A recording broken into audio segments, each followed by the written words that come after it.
Foods. It's enough. Cookies are over. I'm Check if sorry, that's, Amazon. Did I say Whole Foods? I meant Amazon. Check if that's good over there. Man. Doing coffee. I have my cup. He's over there. I drink. But anyway, it's thank you very much. We're up to Tzadik Ches. Tzadik Ches Amid Aleph, second to the top line. And we're discussing... Oh, where are we? 98. 98A.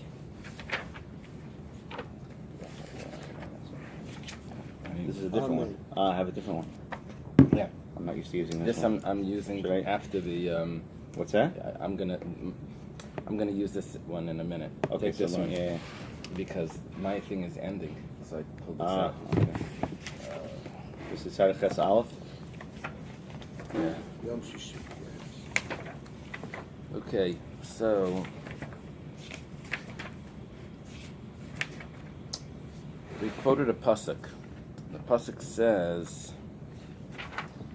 "This is the law of the Oila, the Mincha, the Chatas, the Asham, the Miluim, and the Zevachim." And then we went through. This is the law of the Oila. We said that the Oila teaches me that you have to use a knife when you slaughter. This is the law of the Mincha, taught me that it's eaten by male kayanim. Now we're up to the Chatas, remember? This is the law of the Chatas. Second to the top line, Chatas. Ma Chatas miskadeshes bebelua. Let's take a look at that Bach. What is that Aleph? Mikadeshes. Just like a Chatas will make something sanctified. When it gets absorbed into it, if it touches another piece of meat, so that piece of meat also becomes sanctified. Afkal miskadeshes belua. So to all sacrifices, if they touch one another, they'll become sanctified. Rashi points out that by the Korban Mincha, we also know this, because the Korban Mincha has a similar verse. It says, Kol sheyiga b'basar, anything, Kol sheyiga bahem, anything that touches them will become sanctified. So he says that later on, the Gemara is going to discuss that we need to learn it from a Chatas as well. Okay, now the next word in the verse was Asham. This is the law of the Asham, and that means that the law of the Asham applies to everything else. Asham is a guilt offering. Ma Asham ein shpir v'shil yakadish by, just like by a Korban Asham, that the embryo and the fetus and the placenta or whatever that's inside it is not sanctified. That means that Rashi says that you don't take the kidneys and the fats of the embryo or the fetus and you don't offer it on the altar. If you slaughter the sacrifice and you find inside a embryo, you don't take the from the mother, you take the kidneys and the fats and you offer it on the altar. But you don't take the fats of the embryo that's inside, of the baby that's inside. Why not? Why not? Because it's a male. It doesn't have an embryo. Oh. So because you don't take this is a proof to other animals that you don't take the kidneys and the fats of the embryo. You see, how do we know? Because by an asham you don't. Why by an asham you don't? Because it's a male. So too, that applies to other sacrifices. Mm-hmm. Rashi asks that, what about an oila? An oila is also a male. We could have learned this from an oila. Mm-hmm. It says an oila is slightly different, because an oila is entirely burnt, and you wouldn't have been able to compare. We would say that that's different. Okay. So there's similarities between Asham and other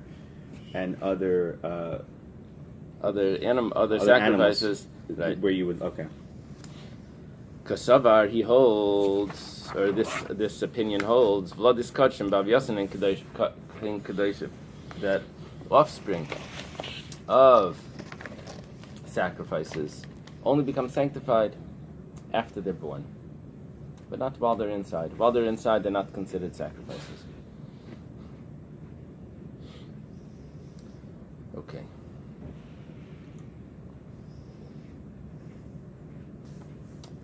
Question is, it may be associated with what's the embryo considered when it's inside the mother?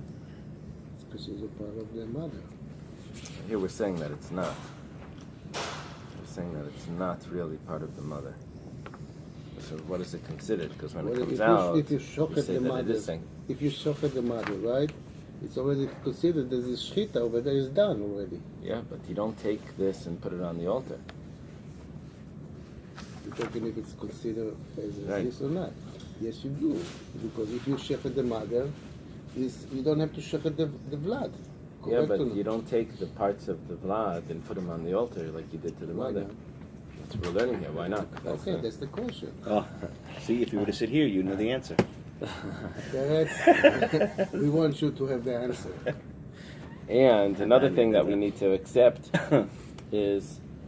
Oh, did I miss one? Sorry. Done in Efsher Mishi'i Efsher.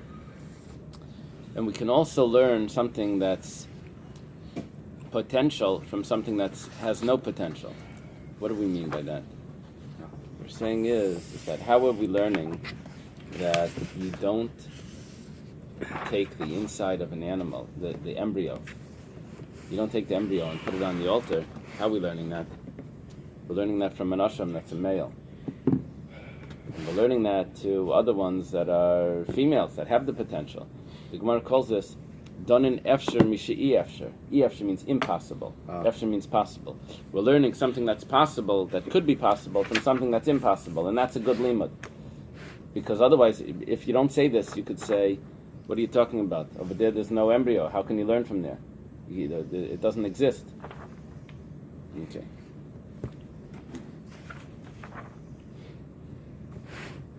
I have a similar question that arose.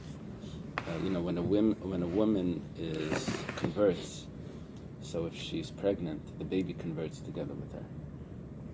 That's the rule. The baby doesn't need to go to the mikveh after he's born. It works. That's how it works. Because before he's born, he's still considered part of the mother. Right. So then the question arose. There's a machlokes. If the bris, what's the bris considered? If the bris considered the bris of a conversion, or the bris is considered. That's a machlokes in the Rishonim. The question arose where a woman converted. A woman was Jewish, and she was carrying someone else's child, a non-Jewish donor. It's machlokes how that works. Machlokes how it works. We'll never know we'll never be able to resolve it because we don't have the precedents in the Gemara. So it's one of these irresolvable things. So what do? We have to convert the child just in case. We don't know if it's the birth mother or the biological mother. So the question was, could the woman go to the mikveh while she's pregnant and convert the child while she's pregnant?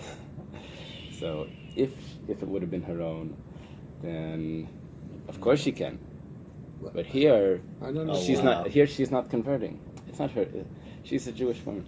So the rule was that you can't. It's a donor. You're saying it's a donor. It's not considered like it's her.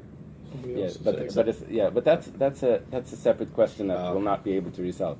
What I'm telling you is that the a tvila for a woman that doesn't need a tvila, but it should only apply to the fetus, is something that came up, and the rule was that it doesn't work. Okay, miluim. Miluim means the inauguration. Sacrifices. Mamiluam Maisreim B'Streifa. What was left over from these inaugural sacrifices gets burnt. But Bein Balechayim B'Maisreim. But there are no live animals that are left over from them. That means that community offerings were never designated extra, just in case we lose it. See, a person can say, in case I lose this sacrifice, I'm designating two, and I'm going to take one of them to be burnt. So then I would have one left over. But by community offerings, they would never do that. They designate the sacrifice, and that's what it is. So you never have a live animal left over from a sacrifice. So, Afkol Misreim B'Streif Avein Balachayim Misreim. So too, you never burn any other sacrifice, because you don't do it in a community sacrifice. We know this from the inauguration. So too, you don't ever burn a live animal, just like we wouldn't do it by the miluim. Shlamim. We're going through the verse that says this is the law of all of the sacrifices, and it's itemizing them. We're learning halachas to all the sacrifices. We're up to the peace offering. Mashlamim mefalgim u'mispalgim, just like a carbon shlamim. That if you have the wrong thoughts when you're bringing the shlamim, that you're going to sprinkle the blood out of it a lot of time. So not only does the shlamim itself become pigel, which is a severe invalidation, but not only that, but even the libations, the wine and the other things that go along with it also are pigel. So afkom mefaglim espaglim. So to every other sacrifice, the same thing applies. That it becomes pigel, and the libations that go along with it are also pigel. What about all the other? Is there anything else like a shlamim? The other sacrifices as that well. they could have used as well, that also have libations. Yeah, that's what we're saying. No. That we're learning from shlamim to everywhere else. Okay. Okay. That was the... Is this a Brisa that was learning this? This was Shmuel in the name of Rabbi Lazar. Now it says, B'masnisa Tana, we learned in a Brisa Mishmei Rabbi Akiva in the name of Rabbi Akiva. Now we go back and we learn different things from the Brisa, from this pasuk. Mincha. We learned from the Mincha before that a Mincha teaches me that male Kayanim can eat it. So to other sacrifices, they're eaten by male Kayanim. Ma Mincha miskadeshes bebalua. Rabbi Akiva says that we learn from the Mincha that just like a Mincha, that if it absorbs into something else, it sanctifies it because it touched something else. One Mincha touches another Mincha. So the absorption would go into it. That would also become sanctified. And not another mincha. Touches something else that's maybe this was an invalid mincha or something, and it touches that, so it would make that invalid. Or if it touched something that wasn't a mincha, it would make that sanctified. Afkom is kadesh babluah. So too, everything else that touches it will be sanctified just from the absorption. Now, the problem is we learned that from a chatas. In our learning, Shmuel in the name of Rabbi Lazar learned it from just like the chatas is miskadesh babluah. Below is absorption, and how Rabbi Akiva is telling it to us, or in the name of Rabbi Akiva, it's being told to us from a carbon mincha. So v'yitzrich lemichta mincha, v'yitzrich lemichta chatas. We need to learn from both. In other words, one teaching would not have been enough. The yashmin and mincha, if it would tell me by a mincha that the absorption sanctifies the other thing, the aydi derechicha, because a mincha is more soft. Like it could be a liquidy because it's mixed with the oil. Mivla gets absorbed into the thing that it touches. Aval chatas same alike, but a chatas is a piece of meat. It's a salad. Maybe it doesn't get absorbed into the other thing. Biyashmin and chatas, and if it would say chatas from the karer, because the chatas has this greasy fat in it, and it's maybe that would get absorbed easier into the other thing. Aval mincha, but by a carbon mincha where it's flour, there's oil there, but whatever. Malai, maybe the absorption isn't the same like the grease of the animal. So tzricha needs to tell us both. Okay, now Rabbi Akiva's teaching goes on. Chatas. Ma chatas ein abal elemenachulin. Just like a chatas needs to be brought from a mundane animal, you can't use an animal that's miser or whatever. It has to be a regular mundane animal. Is that what it's excluding? Yeah. Ubiyayim, it has to be brought by day. Ubiyadei hayamanis, and it's brought with the right hand. Afkal enabalam menachulin ubiyayim ubiyadei hayamanis. So too all other sacrifices need to be brought from chulin. They have to be brought by day, and they have to be brought with the right hand. The chatas minola, and how do you know that it needs to be from his own money? It can't be meiser money. By the chatas, because we're learning from a chatas to everywhere else. How do we know that that's the fact by the chatas? So Amar Rav Chizda says, Amar Kra, the hikr v'arnes para chatas asher loi, that Aaron brings the chatas that was his. It was his.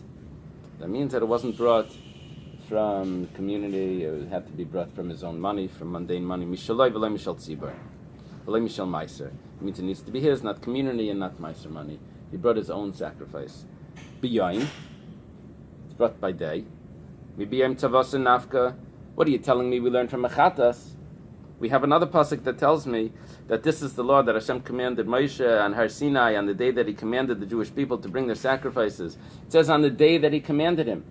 And we learned from that pasuk that sacrifices are brought by day. Why are you telling me we learned from Mechatas? We have a pasuk clearly that says that we know it from another pasuk. So Kedin Aspa, that was said for no reason. That wasn't... the Gemara says sometimes when we're itemizing things, it will throw in other things even though it's not, that's not the main source. The main source is really from somewhere else. But as we're going through a whole list, sometimes it will just throw in other things that really have a different source. Biyadi hayamanis, the right hand. Mid Rabba Bar Bar Chana nafka, that we also know from somewhere else. We know it from Rabba Bar Bar Chana, Damar Rabba Bar Bar Chana, Amar Rish Lakish. Rabba Bar Bar Chana, Chana was Reb Chia's brother. His name was Chana. He had a son, his name was Rabba Bar Chana. And it's assumed that the grandson was Rabba Bar Chana. Because his father's name was Rabba. So it didn't say Rabba Bar Chana. So it's Rabba Bar Chana. So that would be the grandson. There's assumptions that the historians make. And Rabba Bar Chana was in Eretz Yisrael. He was there probably by Rabbi Yochanan. It says over here, Amar Rabba Bar Chana Amar Rish Lakish. He says in the name of Rish Lakish, Kol Makim Shnemar Etzbo Kuna Ina Elel Yamin. Any verse or any law in the Torah that either mentions that the finger is used, or it mentions that a kohen is used, that a kohen is performing this, and it's always used with the right hand is required. So you see that every sacrifice it says that there's a kohen. Every sacrifice says kohen. So if every sacrifice says kohen, and Rabbi Bar Bar Chana says in the name of Rish Lakish that when it mentions kohen, it needs to be performed with the right hand. So why are you telling me that I learned from a chatas that the chatas needs to be done with the right hand? So that tells me that all sacrifices are the right hand. I have a verse that says that every sacrifice alone says kohen, which kohen means the right hand. That's a statement. Even if you're lefty? I don't know if a lefty was considered a mum. I don't know. Really? I don't know. A lefty would be considered a mum? I don't know. What did a lefty do? Was a lefty a mum? It's crazy. The Sefer Tzaddik was lefty. Talk about Yeah. He said if a person is lefty, started like a pound, Torah but you move it. Yeah, like it's a Paman Yemin. Lefties matter. Lefties better. Peretz, Huh? respect the city you're sitting Chaim. in. Chaim Peretz.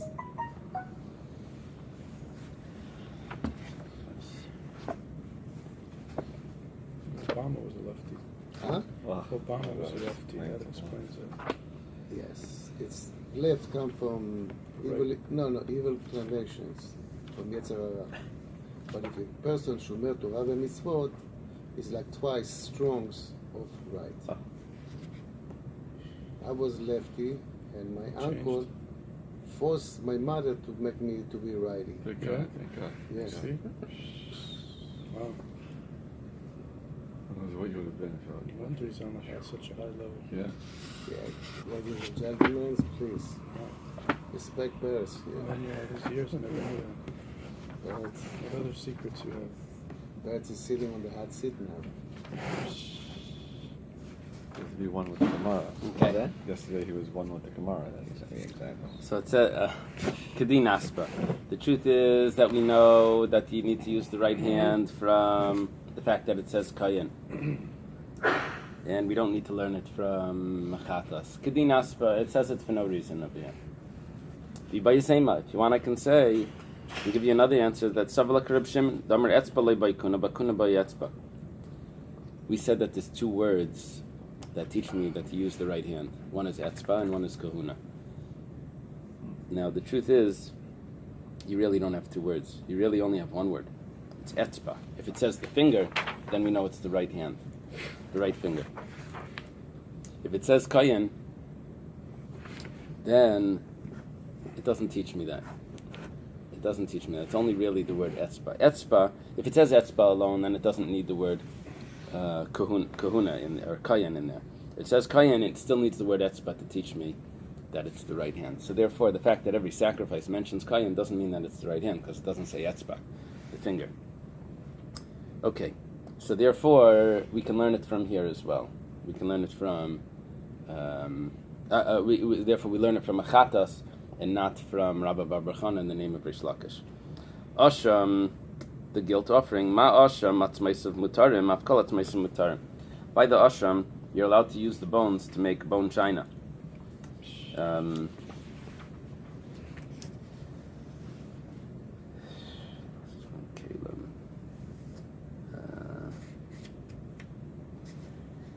So just like by the asham you're allowed to use the bones, so to by all sacrifice you're allowed to use the bones.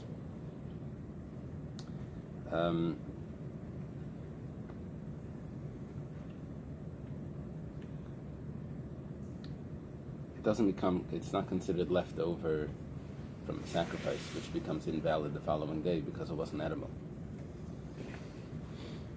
Amar Rava. Rava says pshitali. The following case is obvious to me. Usually this means that I have a question coming.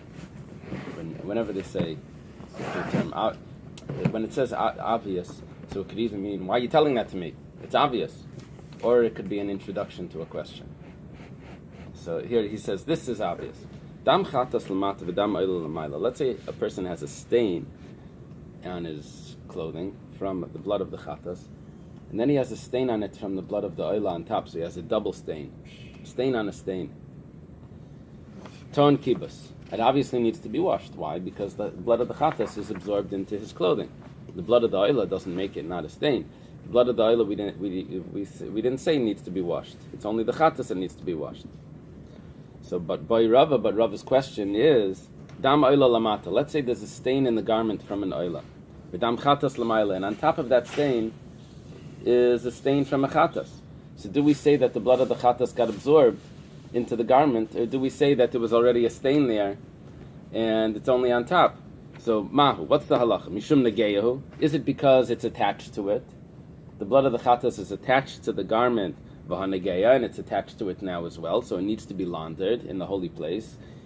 Oy dilma, or maybe mishum baluahu, or is the law because it's absorbed, and v'halay bala, and here it wasn't absorbed.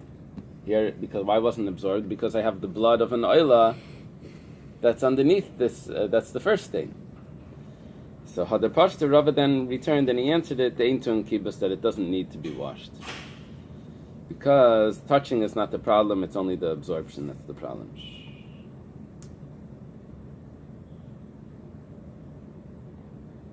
Amar Rava. It's like a deep chassid support. Touching the absorption. That if you have one stain, you can't get another stain.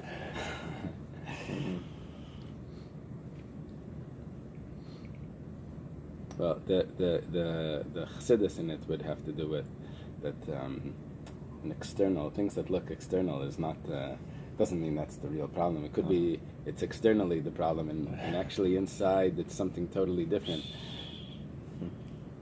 Amar Rava says, pshitali. This is obvious. Dam al bigdai chaitzitz.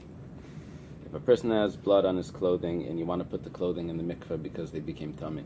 See, in olden days they put everything in the mikveh. It would come tummy, you put it in the mikveh. Any vessel would go into the mikveh, not food, but any vessel would have to go to the mikveh regularly. The im tabachu. But let's say the guy's a butcher, so he always has blood on his clothing. So for him, that's not considered a chatzitza. You say chatzitza in English? Can you say Stain? No, Interposition. yeah. Interposition. Is that the right? It's an interruption. When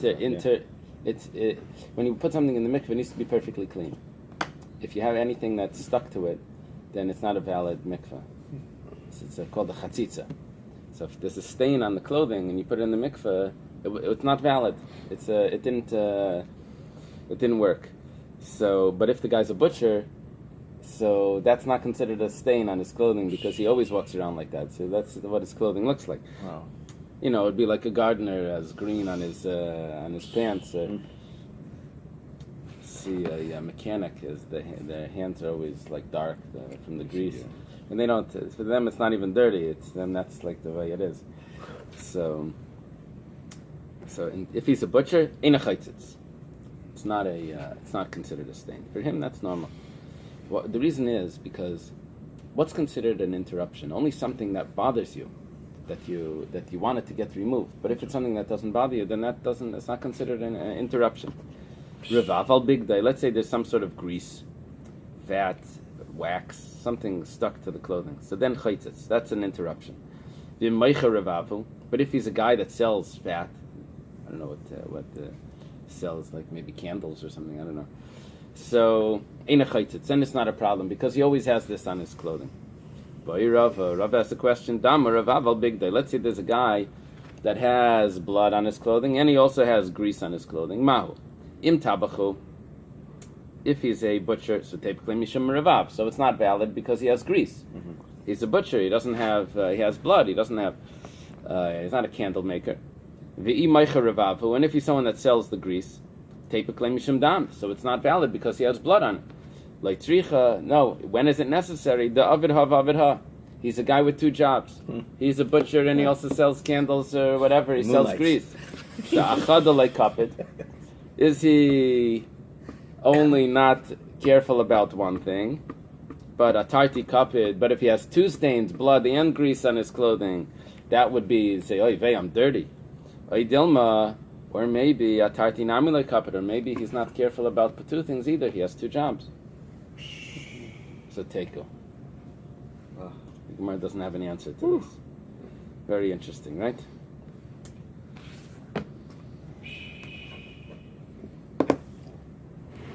I would assume that it depends on which job he's going into. If a guy has two jobs, you change your clothing for the next job, right? So you go into this store, you put on this clothing, you go into that, right? But here, I guess we're talking about that he sold from the same store. He sold on one side the... Different hats. Right. Also, in those days, they had like one pair of clothing. Wasn't common. That's a good answer. Very good. See, you have to go back, sit here on this chair now. Get a cookie for that? Yeah. So the Gemara tells us about Rabbi Yehuda that Rabbi Gamliel tells him, Rabbi Yehuda, how come you didn't come to the Beis Medrash last night? So he said, my wife had the clothing because they only had one clothing, him and his wife. So, Wow. Can't Yeah. use that one. Wow. Hadran alach dam chatas. Bli neder, we return to you, dam chatas. Amen. Okay. Tvul Yom. Tvul Yom. Let me take my other Gemara.